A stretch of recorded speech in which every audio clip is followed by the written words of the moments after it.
మాకు నీ ప్రభుత్వాన్ని పడగొట్టాల్సిన కర్మ అంతకంటే కూడా లేదు. ఎందుకంటే ఆటోమేటిక్గా నువ్వే ఫెయిల్ అవుతావు, నీకే ఎరకాదు. నీకు కూడా తెలుసు ఇచ్చిన హామీలు నిలబెట్టుకునే ముఖం ఆ తెలివి నీకు లేదు. ఉన్న సంపదను రాష్ట్ర సంపదను పెంచే తెలివి లేదు. ఎంతసేపు తెల్లారలేస్తే ఏం చేయాలి?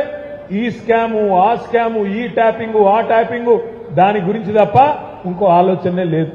రేవంత్ రెడ్డి గారికి నేను చెప్తా ఉన్నా, ఫోన్ల ట్యాపింగ్ మీద పెట్టిన శ్రద్ధ వాటర్ ట్యాపింగ్ మీద పెట్టు. మళ్ళా వాటర్ ట్యాంకర్లు మోపైనాయి, వాటర్ ట్యాంకర్లు తిరుగుతున్నాయి ఊర్లల్లా.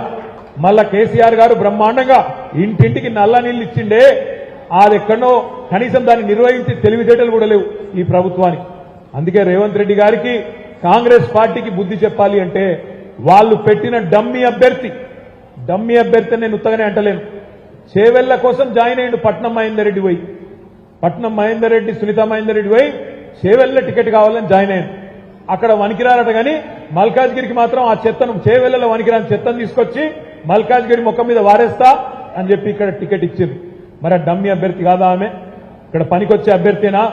అందుకే నేను అడుగుతా ఉన్నా, మిత్రులారా ఆలోచించండి. కాంగ్రెస్ పార్టీకి ఓటేస్తే ఇవాళ ఏం నష్టం జరిగిందో ఒక్కసారి ఓటేసినందుకే మీ కళ్ళ ముంగట్నే ఉన్నది.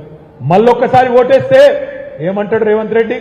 నేను 2 లక్షల రుణమాఫీ చేయకపోయినా నాకే ఓటేసింది, నేను నెలకు 2,500 ఇవ్వకపోయినా